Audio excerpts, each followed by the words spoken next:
ప్రపంచ చరిత్రలో ప్రతిరోజు చాలామంది రక్తదానం చేస్తూ ఉంటారు. మన ఫౌండేషన్ తరపున కూడా ఆయా సందర్భాల్లో బ్లడ్ డొనేషన్ క్యాంప్స్ ఏర్పాటు చేసినప్పుడు చాలామంది యవ్వన బిడ్డలు రక్తదానాన్ని చేస్తూ ఉంటారు.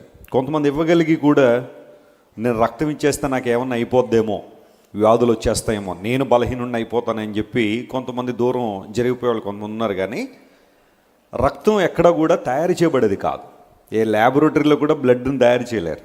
ఎవరికైనా రక్తం కావాలి అంటే మరొక వ్యక్తి నుండి ఆ రక్తం తీసిన తర్వాత దానిలో ఏ విధమైన వ్యాధులు లేవని నిర్ధారించుకున్న తర్వాత ఆ రక్తాన్ని మరొకరికి ఎక్కిస్తారు. సర్జరీలు జరుగుతున్నప్పుడు, ఆపరేషన్లు జరుగుతున్నప్పుడు రక్తం యొక్క విలువ ఏంటో చాలామందికి తెలుసు. ఆ సందర్భాల్లో బంధువులకి, స్నేహితులకి ఫోన్ చేసి కొంచెం బ్లడ్ కావాలంటున్నారని అంటే ఒక్కసారే ఫోన్ లిఫ్ట్ చేస్తారు. ఆ తర్వాత 2 ఫోన్లు పనిచేయవు కొంతమందికి. కానీ ఎవరో డోనార్స్ అనేవాళ్ళు, లేకపోతే కొంచెం సమాజం మీద బాధ్యత కలిగిన వారు ఆ సందర్భాల్లో రక్తదానాన్ని చేస్తూ ఉంటారు. కెనడా దేశానికి సంబంధించిన ఒక స్త్రీ, లిసన్ టు మీ, ప్రపంచంలో ఇప్పటిదాకా ఎక్కువసార్లు రక్తదానం చేసిన వ్యక్తుల్లో ఉన్నతమైన స్థానంలో లేదా మొదటి స్థానంలో ఉన్నది ఒక పురుషుడు కాదు, ఒక స్త్రీయే. చాలాసార్లు స్త్రీలు అనుకుంటారు మేము చాలా బలహీనలు, మేము ఏం చేయగలుగుతామని. కానీ కొన్ని రంగాల్లో మిమ్మల్ని మించిన వాళ్ళు లేరు. ఆమె కెనేడియన్ ఉమెన్, ఆమె పేరు జాస్విన్ మికలక్ అనబడే ఆమె ఇప్పటికీ 203 సార్లు రక్తదానం చేసిందట. 203 times. అంటే యావరేజ్గా సంవత్సరంలో 5 సార్లు. యూజువల్గా డాక్టర్లు చెబుతూ ఉంటారు ఎవ్రీ 3 monthsకి ఒకసారి బ్లడ్ డొనేషన్ చేయొచ్చని, లేదా అట్లీస్ట్ ఒక 6 monthsకి ఒకసారి అయినా బ్లడ్ డొనేషన్ చేయొచ్చని. కానీ ఆమె ఆ పరిధులన్నీ దాటేసి, ఆ లిమిట్స్ అన్నీ దాటేసి ఆన్ యావరేజ్ సంవత్సరానికి 5 సార్లు చొప్పున అట్ ది ఏజ్ ఆఫ్ 22 నుంచి మొదలుపెట్టి ఆమెకి 22 సంవత్సరాల ప్రాయంలో అనిపించిందంట రక్తదానం చేయాలా, ఎవరో ప్రాణాన్ని నిలబెట్టాలని. అప్పటి నుంచి అట్ ది ఏజ్ ఆఫ్ 65 దగ్గర 43 సంవత్సరాల్లో యావరేజ్గా రోజుకి 5 సార్లు చొప్పున ఇప్పటికి 203 సార్లు ఆమె రక్తదానం చేసి ప్రపంచంలో చాలామంది ప్రాణాలను నిలబెట్టింది. ఈ భూమి మీద ఆమె కన్నా ఎక్కువ సార్లు రక్తాన్ని ఇచ్చిన వాళ్ళు ఎవరు లేరని గిన్నిస్ వరల్డ్ రికార్డ్స్లో, అఫీషియల్ రికార్డ్స్లో ఆమె పేరు ఎక్కించారు. ఆమె పేరు జాస్విన్ మికలక్ అనబడే ఆమె. వండర్ఫుల్ ఉమెన్, చాలా అద్భుతమైన స్త్రీ, ఇతరుల ప్రాణాలు నిలబెట్టిన ఆమె. ఆస్ట్రేలియాలో జేమ్స్ హ్యారిసన్ అని ఒక ఆయన ఉంటాడు. ఆయనకున్న బ్లడ్ చాలా ప్రత్యేకమైన బ్లడ్ అన్నమాట. బ్లడ్లో ప్లాస్మా అని ఉంటుంది. ఆ ప్లాస్మాని కొంతమందికి ఎక్కిస్తూ ఉంటారు. చిన్నపిల్లల్లో ఒకలాంటి రేర్ డిసీజ్ ఉంటుంది. ఆ డిసీజ్ను బట్టి చాలామంది ప్రాణాలు కోల్పోయే అవకాశాలు ఉన్నాయి, లేదా జీవితాంతం కూడా ఆ రోగాలతో పడే ఆ పరిస్థితి ఉన్నప్పుడు పాశ్చాత్య దేశాల్లో ఈ ప్లాస్మాని కలెక్ట్ చేసి పిల్లలకి ఎక్కిస్తూ ఉంటారు. అలా ఎక్కించడం ద్వారా వారిలో ఉన్న వ్యాధుల్ని ఆదిలోనే స్వస్థపరచడానికి డాక్టర్లు ప్రయత్నం చేస్తూ ఉంటే, ఈ జేమ్స్ హ్యారిసన్ అనే ఈ ఆస్ట్రేలియన్ సిటిజన్, ఆయన బ్లడ్లో ఒక ప్రత్యేకత ఉన్నట్టుగా గుర్తారు. You know how many people he save? ప్రపంచ చరిత్రలో ఇప్పటిదాకా 20 లక్షల మంది చిన్నపిల్లలకు ఈ వ్యక్తి యొక్క ప్లాస్మా ఎక్కించి వారందరినీ కూడా మరలా అద్భుతమైన విధానంలో స్వస్థపరిచారు. Amazing person. బహుశా అంతవరకు ఆ స్థాయి వరకు కూడా అంత ప్లాస్మా ఎవరేమో ప్రపంచంలో. 1173 సార్లు. ఆస్ట్రేలియన్ లాస్ అండ్ రూల్స్ ప్రకారం, రూల్స్ అండ్ రెగ్యులేషన్స్ ప్రకారం ఒక వ్యక్తి 81 సంవత్సరాల తర్వాత ప్లాస్మా కానీ బ్లడ్ కానీ డొనేట్ చేయకూడదని ఆస్ట్రేలియన్ చట్టంలో రాసుందట. అందును బట్టి తన 81 ఏట వరకు కూడా ఆ ప్లాస్మా డొనేట్ చేసిన తర్వాత అప్పుడు డాక్టర్లు చెప్పారు, సార్ జేమ్స్ హ్యారిసన్, ఇకపై నీ ప్లాస్మా మేము తీసుకోం. We know your plasma is saving lot of people around the world, but మేము తీసుకోం. ఎందుకంటే ఇక్కడి నుంచి కనుక నువ్వు ప్లాస్మా కనుక డొనేట్ చేస్తే నీ ప్రాణాలకు ఇబ్బంది. అనగానే తన ప్రాణాలకు ఇబ్బంది అని ఎప్పుడైతే తెలుసుకున్నాడో అప్పటి నుంచి ఇవ్వడం మానేశాడు. మనం ఆయన అప్రిషియేట్ చేయాలా. 1173 సార్లు తన ప్లాస్మా డొనేట్ చేశారంటే చిన్న విషయం కాదు. 20 లక్షల మంది చిన్న పిల్లలను బ్రతికించాడంటే చిన్న విషయం కాదు. ఇలాంటి వాళ్ళు ప్రపంచంలో చాలా చోట్ల మనం చూస్తూ ఉంటాం. నేను ఒక ఇద్దరిని మాత్రం ఈరోజు మీకు పరిచయం చేశాను. ఒక జాస్విన్ మికలక్ కావచ్చు, ఒక జేమ్స్ హ్యారిసన్ కావచ్చు. వీళ్ళిద్దరూ కూడా ఇతరులను బ్రతికించాలి, ఇతరులను రక్షించాలి అని వారి యొక్క రక్తాన్ని, వారి ప్లాస్మాని డొనేట్ చేస్తే, లిసన్ టు మీ కేర్ఫుల్లీ, 2000 సంవత్సరాల క్రితం నా ప్రభు అని యేసు కలువరి శిలువలో ఆయన తన రక్తాన్ని ఒలికిస్తే కొన్ని కోట్ల మంది ఆధ్యాత్మికంగా ఈ రోజుకి బ్రతుకుతూనే ఉన్నారు. దేవుని నామమున స్తోత్రం కలుగును గాక. ఆయన సిలువలో కార్చిన అమూల్య రక్తము ద్వారా ఒక 2 లక్షలు 3 లక్షలు 10 లక్షలు ప్రాణాలు నిలబెట్టడం కాదు, మన ఆత్మలను భయంకరమైన నరకము నుండి తప్పించగలిగే అద్భుతమైన పరిశుద్ధమైన రక్తం యేసయ్య సిలువలో ఒలికించారు. ఒకసారి ఒక యవనస్తుడు అడిగాడు, వెస్లీ గారు యేసు ప్రభు యొక్క బ్లడ్ గ్రూప్ ఏంటని అడిగాడు. బైబిల్ ఎక్కడ కూడా యేసు ప్రభు బ్లడ్ గ్రూప్ గురించి మెన్షన్ చేయబడలే. మనందరికీ బ్లడ్ ఉంది, దానికి ఒక గ్రూప్ ఉంటుంది. యూజువల్గా నాకైతే అనిపిస్తుంది ఇక్కడ కూర్చున్న వారిలో సగం మందికి వాళ్ళ బ్లడ్ గ్రూప్ ఏంటో తెలియదు. ఏదైనా యాక్సిడెంట్ అయినా కానీ లేదా ఎప్పుడైనా బ్లడ్ ఎక్కించాల్సి వచ్చినప్పుడు ఆ బ్లడ్ గ్రూప్ తెలుసుకుంటారు, కానీ యూజువల్గా బ్లడ్ గ్రూప్ చాలామంది తెలియకపోవచ్చు. యేసుక్రీస్తు ప్రభువారు సిలువలో మన కోసం చేసిన గొప్ప త్యాగము ఎంత గొప్పది అంటే, ఆ యవనస్తుడు అడిగాడు, what is the blood group of Jesus అంటే నేను చెప్పాను హెచ్బి అని చెప్పాను. హెచ్బి ఎవరికి ఉండదు కదండి. A positive A negative, B positive B negative, AB positive O positive O negative ఉంది. బాంబే బ్లడ్ గ్రూప్ అని రీసెంట్గా మన భారతదేశంలో ముంబైలో ఒక బ్లడ్ గ్రూప్ని కనిపెట్టారు. దానికి ఏ పేరు పెట్టాలో తెలియక బాంబేలో కనిపెట్టారు కాబట్టి బాంబే బ్లడ్ గ్రూప్ అని పెట్టారు దానికి పేరు. ఇలాంటివన్నీ ఉండుండొచ్చు కానీ హెచ్బి ఎవరికి లేదు కదండి. That's what I'm telling you. నేను చెబుతున్న మాట కూడా అదే. ప్రపంచంలో ఎవరికి బ్లడ్ ఉండదో, యేసు ప్రభు ఒక్కడికే ఉండదే. హెచ్బి అంటే హోలీ బ్లడ్, పరిశుద్ధమైన రక్తం. హల్లెలూయా. పరిశుద్ధమైన రక్తం యేసయ్య రక్తం. పాత నిబంధనలో సంవత్సరానికి ఒక్కసారి ప్రధాన యాజకుడు గొర్రెపిల్ల రక్తాన్ని తీసుకుని అతి పరిశుద్ధ స్థలంలో ప్రవేశిస్తాడు, ప్రజలందరి పక్షంగా ప్రాయశ్చిత్తం జరగడానికి. దాన్ని ఏమంటారంటే ప్రాయశ్చిత్త దినం అంటారు, లేదా డే ఆఫ్ అటాన్మెంట్ అని కూడా పిలుస్తారు. ఇజ్రాయెల్ దేశంలో దాన్ని యామ్ కిపోర్ అనే పండుగ ఆచరిస్తారు. యామ్ అంటే రోజు, కిపోర్ అనగా అటోన్మెంట్, ప్రాయశ్చిత్త దినం. ఆ రోజునే ప్రధాన యాజకుడు ప్రత్యక్ష గుడారాలకు ప్రవేశించేవాడు. అతనిలో ఏదైనా లోపం ఉంటే మరలా బయటకు వచ్చేవాడు కాదు. ప్రధాన యాజకుడు లోపం లేనివాడుగా ఉండాలి. దేవుని దృష్టిలో సరైన స్థితిలో ఆ ఆధ్యాత్మిక స్థితిని మెయింటైన్ చేయగలగాలి. అలా కాని పక్షంలో అతనిలో ఏదన్నా ఇబ్బంది కనబడినా, దోషం కనబడినా ఆ పరిశుద్ధ స్థలములోనే, అతి పరిశుద్ధ స్థలంలోనే చనిపోయేవాడు. చనిపోయిన వ్యక్తిని బయటికి తీసుకురావడానికి మరలా లోపలికి వెళ్ళడానికి అవకాశం లేదు ఎవరికి. అందును బట్టి ఏం చేశారంటే అతను వెళ్ళేటప్పుడే అతనికి ఒక తాడుగడ్డి పంపించేవారు. లోపల కనుక అతని అంగీకున్న ఆ గంటలు మోగుతూ ఉంటే బ్రతుకున్నాడని అనుకునేవారు. గంటలు మోగకుండా మౌనం అయిపోయాడంటే చచ్చిపోయాడని చెప్పి తాడుతో బయటికి లాగేసేవారు. That was a tough deal. అతి పరిశుద్ధ స్థలంలో ప్రవేశించడం అనేది చాలా టఫ్ డీల్గా ఉంటే జాగ్రత్తగా గమనించండి. మీరు హెబ్రీలకు రాసిన పత్రిక ఇంటికి వెళ్ళిన చదివితే ఈ భూలోక సంబంధమైన ప్రత్యక్ష గుడారం ఒకటి ఏ విధంగా అయితే మన కళ్ళ ముందు సాక్షాత్కరించబడిందో, ప్రత్యక్షపరచబడిందో, పరలోకములో కూడా ఒక ప్రత్యక్ష గుడారం ఉంది అని అపోస్తలుడైన పౌలు ఆధ్యాత్మిక అర్థంలో రాశాడు. ఈ భౌతిక సంబంధన ప్రత్యక్ష గుడారములోనికి ప్రతి ఏటా ప్రధాన యాజకుడు వెళ్ళి ప్రజల నిమిత్తం ప్రాయశ్చిత్తం చేస్తూ ఉంటే, అక్కడున్న ప్రత్యక్ష గుడారములోనికి అతి పరిశుద్ధ స్థలంలోనికి యేసు ప్రభు తన రక్తాన్నే ఒక్కసారి మాత్రమే తీసుకెళ్ళాడట. దేవుని నామమున స్తోత్రం కలుగును గాక. అందును బట్టి యేసుక్రీస్తు ప్రభు దగ్గరికి వచ్చిన వారికి నిత్య రక్షణ అనుగ్రహించబడుతుందని బైబిల్లో చెప్పడంలో ఉద్దేశం ఏంటో తెలుసా? Jesus did once for all. ఆయన ఒక్కసారే తన రక్తాన్ని అర్పించడం ద్వారా మనందరికీ రక్షణను ఆయన ఉచితంగా అనుగ్రహిస్తున్నారు. యేసు ప్రభు శిలువలో కార్చిన అమూల్య రక్తంలో ఎవరైతే విశ్వాసం ఉంచుతున్నారో, ఆ రక్తములు ఎవరైతే తమ జీవితాలు కడుక్కుంటున్నారో వారందరూ కూడా రక్షణ అనే దేవుని బహుమానంతో అలంకరించబడుతున్నారు. What a wonderful gospel it is. ఈ రోజుకి చాలామంది రక్షణ పొందాలంటే, మోక్షం చేరుకోవాలంటే రకరకాల కార్యక్రమాలు నిర్వహించే వాళ్ళు ఉన్నారు. కొండలు ఎక్కేవాళ్ళు ఉన్నారు, దాన ధర్మాలు చేసేవాళ్ళు ఉన్నారు, యజ్ఞాలు చేసేవాళ్ళు ఉన్నారు, యాగాలు చేసేవాళ్ళు ఉన్నారు, రకరకాలైన చారిటీ యాక్టివిటీస్ చేసేవాళ్ళు ఉన్నారు. ఎవరికీ కనబడకుండా చీకటి గదుల్లో రకరకాల కార్యక్రమాలు చేసేవాళ్ళు కూడా ఉన్నారు. నువ్వు ఇది చేస్తే నీకు మోక్షం వస్తుంది అనగానే చాలా భయంకరమైన కార్యాలు చేసేవాళ్ళు ఉన్నారు. మన ఆంధ్రప్రదేశ్ రాష్ట్రంలో మదనపల్లి అనే ప్రాంతంలో రీసెంట్గా మనకు తెలుసు, ఇద్దరు చదువుకున్న తల్లిదండ్రులు వారిద్దరు కుమార్తెలను కూడా డంబెల్స్తో తలకాయ బద్దలు కొట్టి చంపేశారు. ఇద్దరు చదువుకున్న వాళ్ళే, చాలా ఉన్నతమైన స్థితిలో ఉన్నవాళ్లే. అందమైన తన ఇద్దరు యవనస్తురాండ్రిని కూడా ఒక గదిలో బంధించి, యూజువల్లీ ఎక్సర్సైజ్ చేసుకోవడానికి వాడే డంబెల్స్ ఉంటాయి కదా, చాలా వెయిట్ ఉంటాయి, ఆ డంబెల్స్తో తల మీద మోది చంపేశారు. ఏంటయ్యా కారణం అంటే ఆ యవనస్తురాండ్రు కూడా అదే అడిగారట, మమ్మల్ని కొట్టి చంపేసేయండి, మేము మరలా తిరిగి బ్రతుకుతాం. ఎవరో చెప్పారట, మీరు ఈ పనులు చేస్తే ఆ ఇల్లంతా చూస్తూ ఉంటే ఎక్కడ చూసినా పసుపు కుంకుమ ఇవన్నీ కూడా ఆ ఇంట్లో ఉన్నాయి. ఆ ఇద్దరు శవాల్ని చూస్తూ ఉంటే తల్లిదండ్రులు కనీసం ఏడుపు కూడా లేదు. వాళ్ళు ఏదో మంచి పని చేసామని అనుకుంటున్నారు, కానీ అది ఒక భయంకర నరహత్య అని వారికి అర్థం కావట్లేదు.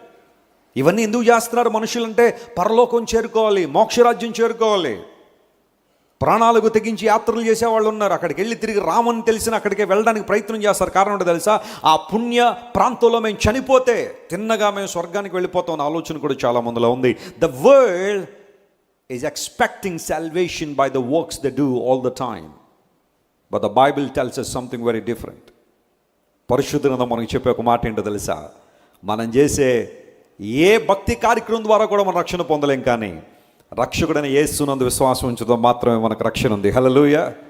By putting our faith on Jesus, యేసుక్రీస్తు ప్రభు మీద విశ్వాసం ఉంచే ప్రతి ఒక్కడు కూడా రక్షణ పొందుతాడని బైబిల్ సెలవిస్తూ ఉంది.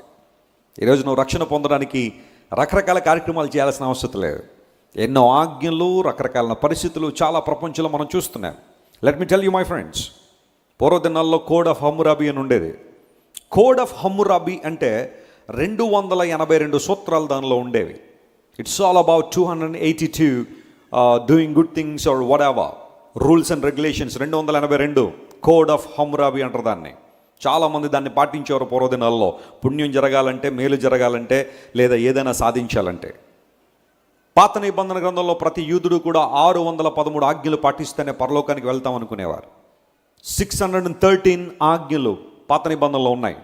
అందులో కొన్ని మోరల్ లాస్ అంటారు వాటిని, నైతికత తెలియచేసే లాస్ కొన్ని ఉన్నాయి. సెరిమోనియల్ లాస్ కొన్ని ఉన్నాయి. శుద్ధీకరణ ఆచారాలు కొన్ని ఉన్నాయి. ఇవన్నీ పాటిస్తేనే పరలోకం వెళ్తాం అనుకునేవారు యూదులు. 613 ఆజ్ఞలు పాటించడానికి చాలామంది తమ జీవితాలన్నీ కూడా త్యజించుకుని ఆ 613 ఆజ్ఞలు పాటిస్తే పరలోక రాజ్యం వెళ్తామనే ఆలోచన వారికి ఉంది. హైందవ సోదరులను పరిశీలన చేస్తే ఎన్నో రకాలైన డూస్ అండ్ డోంట్స్, ప్రతి దానికి ఇది చేయాలి, ఇలా చేయాలి, ఇదే సమయంలో ఇదే చేయాలి, ఆ సమయంలో అదే చేయాలి, అలాగే చేయాలని అనేకమైన రిస్ట్రిక్షన్స్ అనేక మతాల్లో మనం చూస్తూనే ఉన్నాం. ఇస్లాం దగ్గరికి వస్తే 5 పిల్లర్స్, 5 రకాలైన విషయాలు నువ్వు చేస్తేనే పరలోక రాజ్యం వస్తుంది. అది కూడా అల్లా నీ మీద దయ కలిగి ఉంటే, ఆయన నీ మీద కనికర పడితేనే అది కూడా సాధ్యం అవుద్ది. కానీ you need to prove your devotion to Allah by doing 5 things. 5 ప్రాముఖ్యమైన విషయాలు నువ్వు చేయాలి. ఫాస్టింగ్ కావచ్చు, ఒక యాత్రలు చేయడం కావచ్చు, పేదవారికి సహాయం చేయడం కావచ్చు, రోజు కొన్ని సందర్భాల్లో వారు మత సంబంధమైన ప్రార్థనలు చేయడం కావచ్చు, వాట్ ఎవర్ ఇట్ ఈస్. 5 ప్రాముఖ్యమైన పిల్లర్స్ మీద ఇస్లాం ఆధారపడి ఉంది. When you come to Buddhism, బౌద్ధ మతం దగ్గరికి వస్తే 8 ఫోల్డ్ పాత్ అంటారు. 8 రకాలైన సూత్రాలు వారు ప్రతిపాదించారు. మానవులను కోరికలు జయించాలంటే ఈ 8 రకాల సూత్రాలు పాటించాలని. You take any religion in the world, ప్రపంచంలో ఏ మతాన్ని తీసుకోండి, ఒక షింటోయిజం తీసుకోండి, ఒక సిక్కిజం మీరు తీసుకోండి, ఒక జైనిజం మీరు తీసుకోండి, లేదా ప్రపంచంలో చాలా మతాలు పుట్టుకొస్తున్నాయి ప్రతిరోజు కూడా. ప్రతి మతం కూడా డూ దిస్, నువ్వు రక్షణ పొందాలంటే ఇది చేయి, అది చేయి అని మనుషులకు ప్రబోధించింది. కానీ ఇట్స్ ఆల్రెడీ డన్ అని చెప్పింది కేవలం యేసయ్య మాత్రమే. దేవుని నామమునకు స్తోత్రం కలుగును గాక. నేను నీ కోసం చేయాల్సిందంతా చేశాను. It's not about you doing something to attain moksha. It's all about me who has done everything for you. అందును బట్టి యేసు ప్రభువు 6వ మాటగా సిలువలో ఏం పలికారో తెలుసా?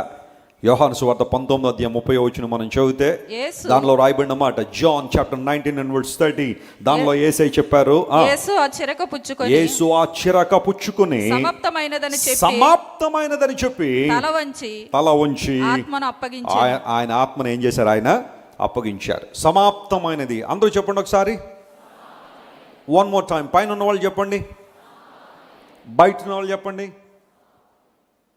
హలో, బయట ఉన్నవారు చెప్పారా? గట్టిగా, ఇంకొంచెం గట్టిగా చెప్పండి. సమాప్తమైంది. మీటింగ్ అయిపోయిందేమో అనుకుంటున్నారు కొంతమంది. నో, సమాప్తమైందని మీటింగ్ అవ్వలేదు. ఇంకొక మాట ఉంది, చివరి మాట. సమాప్తమైంది, ఇట్ ఈస్ ఫినిష్డ్. చాలామంది అనుకుని ఉండొచ్చు, పాపం యేసుప్రభు తన జీవితం ఫినిష్ అయిపోయిందని బాధపడుతున్నాడు ఆయన శిలువ మీద. సమాప్తమైంది అనగానే అవునా అయిపోయిందని జీవితం అని అనుకుంటున్నారు. కానీ అసలు యేసుప్రభు పలికిన ఆ మాటల్లో ఉన్న మాధుర్యం చాలామందికి అర్థం కాలేదు. మీరు ఎప్పుడైనా బైబిల్ని చదివే వాళ్ళు 2 రకాలు ఉంటారు. ఒకటి పైపైన చదివేసేవాళ్ళు భౌతిక సంబంధ అర్థాలు తీసుకునే వాళ్ళు కొంతమంది ఉంటారు, కానీ లోతైన ఆధ్యాత్మిక సత్యాన్ని మనం గమనిస్తే ఏమి సమాప్తమైనది. అరమైక్ భాషలో యేసుప్రభు ఈ లోకంలో ఉన్నప్పుడు అరమైక్ మాట్లాడేవారు కదా, ఆ అరమైక్ భాషలో యేసుప్రభు శిలువ మీద వేలాడుతూ టెటెలెస్టాయ్ అన్నాడు ఆయన. టెటెలెస్టాయ్ అనే ఆ పదం ఎప్పుడు వాడతారంటే, ఎవరికైనా అప్పు ఉందనుకోండి, రుణం తీసుకున్నారు, ఫర్ ఎగ్జాంపుల్ ఒక 5 లక్షలు 10 లక్షలు, depends on the need. Some people take loan, some people borrow money from others. అప్పు తీసుకుంటారు. యూజువల్గా అప్పు తీసుకున్నప్పుడు చెప్పండి, ఒక ప్రామిసరీ నోట్ రాస్తారు. ఆ నోటు జెన్యూన్గా ఫిల్ చేసేవాళ్ళు ఎంతమంది ఉంటారో నాకేం తెలియదు, కానీ యూజువల్గా ఎంటీ ప్రామిసరీ నోటు మీద సంతకాలు పెట్టించేసుకుంటారు. ఎందుకోసం, వీళ్ళు కరెక్ట్ టైంలో డబ్బు ఇస్తే ఓకే, లేకపోతే కొంచెం ఎక్కువ వేసేసి దానికి వడ్డీ ఆ వడ్డీ ఈ వడ్డీ అన్ని కలిపేసేసేద్దామని ఆలోచన కొంతమందిలో ఉంటుంది అనుకోండి. తర్వాత సంగతి, ఆ ప్రామిసరీ నోట్ తీసుకున్న తర్వాత వీళ్ళు అప్పు చెల్లించే గడువు ఉంటుంది కదా, ఆ గడువులోగా కనుక అప్పు చెల్లించేస్తే ఆ ప్రామిసరీ నోటు మీద టెటెలెస్టాయ్ అనే స్టాంప్ వేసేవారు లేదా రాసేవారు. That means paid in full. అప్పు తీరిపోయింది, నీ రుణం తీరిపోయింది, ఇక మీద నీ మీద అప్పు లేదు, నీ మీద రుణం లేదు, రుణ భారం నీ మీద లేదు, యు ఆర్ ఫ్రీ అని చెప్పడానికి టెటెలెస్టాయ్ అనే పదం రాశారు. ఇప్పుడు యేసుప్రభు వారు సిలువలో సమాప్తమైనది అనే మాట, టెటెలెస్టాయ్ అనే పదాన్ని వాడడంలో ఆయన ఉద్దేశం ఏంటో తెలుసా? ఆయన కాచిన అమూల్య రక్తము ద్వారా, ఆయన అర్పించిన ప్రాణం ద్వారా ప్రతి మానవుడు కూడా, అనగా ఎవరైతే ఆయన శ్వాసం ఉంచుతున్నారో వాళ్ళందరూ కూడా చెప్పండి, విడుదల పొంది ఉన్నారు. They are free from every bondage. ప్రతి బంధకంలో నుండి, ప్రతి బానిసత్వంలోంచి వారు విడుదల పొందారు అనే మాట చెప్పడానికి యేసు ప్రభు సమాప్తమైనదనే మాట పలికారు ఆయన. When you come to God, when you come to Jesus, యేసు క్రీస్తు ప్రభుకి ఏ క్షణమైతే నీ జీవితాన్ని అప్పగిస్తావో, నేను మరలా చెబుతున్నాను, ఏ రోజైతే నీ జీవితాన్ని ప్రభువుకి సంపూర్ణంగా అప్పగిస్తావో ఆ రోజు నీ మీద ఉన్న ప్రతి రుణాన్ని యేసై కొట్టేస్తాడు. గట్టిగా చప్పట్లు కొట్టి యేసుని మహిమపరచండి. Hallelujah. You are free in your spirit. ఆధ్యాత్మికంగా నువ్వు విడుదల పొందిన వ్యక్తివి. నీ మీదున్న ఆ పాప భారాన్ని, ఆ రుణ భారాన్ని యేసు ప్రభు ఏం చేశాడు చెప్పండి? కొట్టేశాడు ఆయన. ఎప్పుడో తెలుసా? ఆయన ఏదో విశ్వాసం ఉంచినప్పుడు. విశ్వాసం ఉంచకపోతే నీ మీద ఆ భారం అలాగే ఉంటుంది. ప్రభువుకి నీ జీవితం అప్పగించకపోతే ఆ భారాన్ని నువ్వు మోయాల్సిందే. కానీ ఎప్పుడైతే విశ్వాసం ద్వారా ప్రభు దగ్గరికి వస్తావో, ప్రభు నీ రుణాన్ని ఆయన తీర్చేశాడో, ఆయన తీర్చేశాడు. ఆ మాటను ఉపయోగించే యేసుప్రభు వారు సమాప్తమైనదనే మాట పలికారు ఆయన. రోమీయులకు రాసిన పత్రికలో పౌలు మహాశయుడు చక్కని మాట రాస్తాడు చూడండి. 10వ అధ్యాయం 4వ వచనం తీయండి ఒకసారి. రోమన్ చాప్టర్ 10:4 దానిలో రాయబడిన చక్కని మాట ఇలా ఉంది. విశ్వసించు ప్రతివానికి నీతి కలుగుటకై. ఆ మాట అండర్లైన్ చేసుకోండి. విశ్వసించు ప్రతివానికి అన్నాడా లేదా కొంతమందికి అన్నాడా? ప్రతివానికి. నీ మతం ఏంటనేది అక్కడ అడగట్లేదు దేవుడు, నీ కులం ఏంటనేది దేవుడు అడగట్లేదు అక్కడ, నువ్వు ఎంత చదువుకున్నావు అనేది దేవునికి అక్కర్లేదు అక్కడ, నీ స్థాయి ఎంత గొప్పదని దేవుడు చూడటం లేదు. కానీ నువ్వు నమ్ముతున్నావా, నువ్వు విశ్వాసం ఉంచావా? యేసు ప్రభు నీ కోసం శిలువలో మరణించాడని, ఆయన నీ కోసం గాయపరచబడ్డాడని, ఆయన నీ కోసం శ్రమ పొందాడని, ఆయన నీ కోసం తృణీకరించబడిన వాడిగా, విసర్జించబడిన వాడిగా, త్రోసివేయబడిన వాడిగా నీ కోసం బాధలు అనుభవించాడు. నువ్వు నమ్మగలిగితే, విశ్వాసం ఉంచగలిగితే, ఇప్పుడు విశ్వసించు ప్రతి వానికి ఏం కలుగుతుందట? నీతి కలుగునట్లుగా యేసుక్రీస్తు ప్రభు ధర్మశాస్త్రమునకు ఏమై ఉన్నాడు? ఆయన సమాప్తి అయి ఉన్నాడు. స్తోత్రం చెప్పండి. హల్లెలూయా. ఇప్పుడు యేసు ప్రభు ఈ లోకానికి వచ్చి ధర్మశాస్త్రాన్ని ఆయన నెరవేర్చి, ధర్మశాస్త్రాన్ని ముగించి మనందరినీ ఏ యుగంలో తీసుకొచ్చాడు? ఆయన కృపాయుగంలో తీసుకొచ్చాడు. ఆ యుగాన్ని సమాప్తి చేశాడు యేసయ్య. బైబిల్ గ్రంథాన్ని మీరు జాగ్రత్తగా గమనిస్తే బైబిల్లో కొన్ని యుగాలు మనకు కనబడతాయి. ఆ యుగాలు జాగ్రత్తగా పరిశీలన చేస్తే, యుగము అనే మాటను ఇంగ్లీష్లో డిస్పెన్సేషన్ అంటారు. There are different kinds of dispensations mention in the Bible. అందులో యేసు ప్రభువారు ధర్మశాస్త్ర యుగాన్ని ఏం చేశాడు? ఆయన సమాప్తి చేశాడు ఆయన. అంటే ఇప్పుడు ధర్మశాస్త్రము మనిషి మీద ఏం చేయట్లేదన్నమాట, ఏలుబడి చేయట్లేదు. అంతవరకు ప్రజలందరి హృదయాల్లో ఉన్న ఒక గిల్ట్ ఏంటి అంటే, అయ్యో నేను ధర్మశాస్త్రాన్ని నెరవేర్చలేకపోతున్నానేమో, అయ్యో దేవుడు నియమించిన ధర్మశాస్త్రాన్ని నేను నెరవేర్చలేకపోతున్నానేమో అన్న భయం, ఆందోళన, కలవరం ప్రజల్లో ఉండేది. కానీ ఎప్పుడైతే యేసు ప్రభు ధర్మశాస్త్రాన్ని ముగించి సమాప్తి చేసి కృపాయుగాన్ని వెలుగులోని తీసుకొచ్చాడో, ఇప్పుడు యేసుక్రీస్తు ప్రభునందు విశ్వాసం ఉంచువారు ఏం పొందుకుంటున్నారట? నీతిని పొందుకుంటున్నారు. అలా కాని పక్షంలో మనందరమే గనక ధర్మశాస్త్రాన్ని కాడి క్రిందే గనక ఉంటే మన పరిస్థితులు ఎలా ఉండదో తెలుసా? నువ్వు ఆచరించేది ఏదైనా సరే పద్ధతితో ఆచరించాల్సిన పరిస్థితి. కంటికి కన్ను, పంటికి పన్ను, వాతకు వాత, ఎన్ని ధర్మశాస్త్రాలు మనం చూస్తూనే ఉన్నాం. విశ్రాంతి దినం ఆచరించడం కావచ్చు, బలులు అర్పించడం కావచ్చు. మీరు లేవీకాండం, సంఖ్యాకాండం ఈ గ్రంథాలు మీరు చదువుతూ ఉంటే ఎంత కఠినమైన నిర్ణయాలు అక్కడ కనబడుతుంటాయి కొన్ని సందర్భాల్లో. కానీ యేసు ప్రభువారు వాటన్నిటిని కూడా నెరవేర్చి ధర్మశాస్త్రాన్ని ముగించి మనందరినీ కృపాయుగంలో తీసుకొచ్చాడు. Now we are the heirs of God's grace. మనం దేవుని కృపకు వారసులం మనందరం. కృప అనే మాట చాలాసార్లు మనం వింటున్నాం కదా. దానికి ఒక క్లాసికల్ డెఫినేషన్ ఏంటో తెలుసా? పొందదగని వారికి ఇవ్వగలిగే గొప్ప బహుమానమే కృప. ఫర్ ఎగ్జాంపుల్ 2వ తరగతి 3 సార్లు ఫెయిల్ అయిపోయిన వాడికి పిహెచ్డి డిగ్రీ ఇచ్చారనుకోండి ఎవరైనా, దాన్ని కృప అంటారనమాట. వాస్తవానికి ఈజ్ నాట్ డిజర్వ్డ్. పిహెచ్డి చేయాలంటే 10th క్లాస్ చదివిన తర్వాత, ఇంటర్ అయిన తర్వాత, డిగ్రీ అయిన తర్వాత, పీజీ అయిన తర్వాత, ఎంఫిల్ చేసిన తర్వాత, అప్పుడు పిహెచ్డి 3-4 ఇయర్స్ అయిన తర్వాత పిహెచ్డి డిగ్రీ ఇస్తారు కదా. 2వ తరగతి ఫెయిల్ అయిన పిలిచి బాబు నీకు పిహెచ్డి ఇస్తాం రా అన్నారు అనుకోండి, దట్స్ కాల్డ్ గ్రేస్. దేవుడు చేసింది అదే. మనలో ఏ ఒక్కరం కూడా దేవుని కృపకు అర్హులం కాదు. ఉన్నారు ఎవరైనా అర్హులు ఇక్కడ? ఏ ఒక్కరం కాదు. The Bible says we are all sinners. మనందరం పాపులమే. దేవుడు అనుగ్రహించి మహిమను పొందలేని పొట్టివారం అయిపోయాం మనందరం కూడా. స్త్రీకి పుట్టిన నరుడు శుద్ధుడు ఎట్లు కాగలడో బైబిల్ ప్రశ్నిస్తుంది. మనలో ఏ ఒక్కరం పరిశుద్ధులు లేం. పాపోహం పాపకర్మ పాపాత్మ పాప సంభవ కృపయా దేవ శరణాగత వత్సల త్రాహిమాం యుగే యుగే అనిదా శరణనాస్థితమేమ శరణమమ్మ అని ముక్కు మూసుకుని 3 సార్లు మమ్మ మమ్మ మమ్మ అనుకునే శ్లోకం ప్రతిరోజు పాడేవాళ్ళు చాలామంది ఉన్నారు. అసతోమ సద్గమయ తమసోమ జ్యోతిర్గ మృత్యోర్మ అమృతంగమయ. నన్ను నడిపించిన ఆయన జీవంలోనికి నడిపించు, వెలుగులో నడిపించు, నన్ను జ్ఞానంలోనికి నడిపించని ప్రార్థనలో ఎన్నో కార్యక్రమాలు మానవుడు చేపడుతూ ఉన్నాడు పాపం నుండి విడుదల పొందడానికి. అయితే యేసు ప్రభువు వారి లోకానికి వచ్చి కృపాయుగాన్ని వెలుగులోని తీసుకొచ్చి it's all about grace, but God is expecting faith from you. నీ నుండి నా నుండి దేవుడు కోరుతుంది ఏంటంటే విశ్వాసాన్ని కోరుతున్నాడు. స్తోత్రం చెప్పండి. హల్లెలూయా. నిత్య రాజ్యాన్ని చేరుకోవడానికి ప్రభువు మీద ఆధారపడడం తప్ప మరొక మార్గం మనకి లేదో. ఒక మత శాఖలో ఒక ఆయన ఉన్నాడట. ఆ మత శాఖ ఏంటో నేను చెప్పను కానీ, పేరు చెప్పను కానీ, ఒక రిలీజియస్ సెక్ట్, ఒక మత శాఖ. దానిలో ఒక ఆయన ఉంటే ఒకసారి ఆయన దగ్గరికి ఒక యవనస్తుడు వచ్చాడు. సార్ ఒక సమస్య వచ్చింది అన్నాడు. ఏంటి బాబు సమస్య? మా నాన్న చచ్చిపోయాడండి. అవునా? ఇప్పుడు నన్ను ఏం చేయమంటావు? మా నాన్న నాకు తెలిసి పరలోకానికి వెళ్ళే అవకాశమే లేదండి, ఎందుకంటే అతను బతుకంతా నాకు తెలుసు కాబట్టి.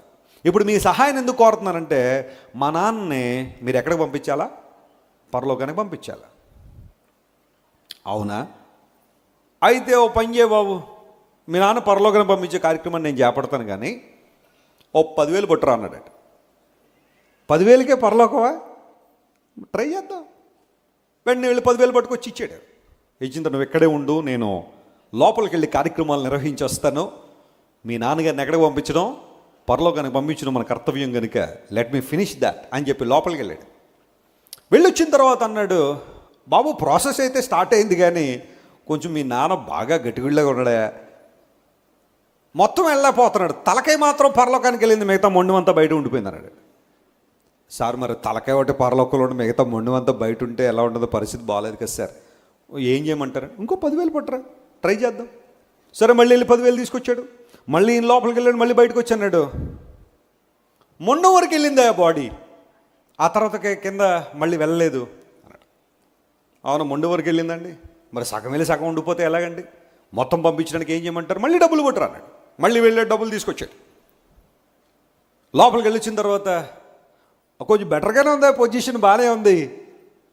మీ నాన్నగారు కుడికెళ్ళి లోపలికి వెళ్ళిపోయింది, ఎడంకల్ మాత్రం బయట ఉండిపోయింది అన్నాడు. సార్ అదేంటి సార్ మీరు మరి అన్నీ వెళ్ళిపోతాయి అన్నారు కదండి మీరు?